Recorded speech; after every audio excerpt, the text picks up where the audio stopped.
Contoh ya nggih. Yang sendiri kalau keluar pakai sepeda motor lengkap dengan helm, tapi orang heran, ini ngatak dingin dan dengan helm.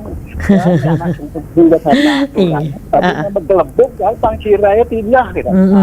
Nah ini memang sudah dihimbau juga kan Pak Nggih, sudah sering banget dihimbau kemanapun kita bepergian yang namanya helm itu wajib. Terima kasih Pak Jerome Aliase.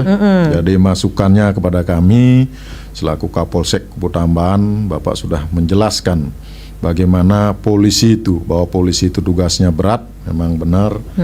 Dibilang berat ya juga berat, tapi kalau dilakoni dengan tiap hari dengan kita disiplin, berarti karena terbiasa ya kita akan tetap melaksanakan sesuai dengan SOP yang ada.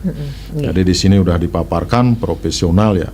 Seorang polisi itu harus profesional. Jadi profesional itu dalam artian kita harus bisa melaksanakan tugas dengan baik, kemudian bisa menangani perkara dengan baik, dan juga bisa melayani, melindungi masyarakat dengan baik. Kemudian di sana juga O-nya itu hanya oke. Nah, jadi setiap permasalahan yang ada maupun apa yang kita disuruh mengerjakan, oke itu harus siap kita.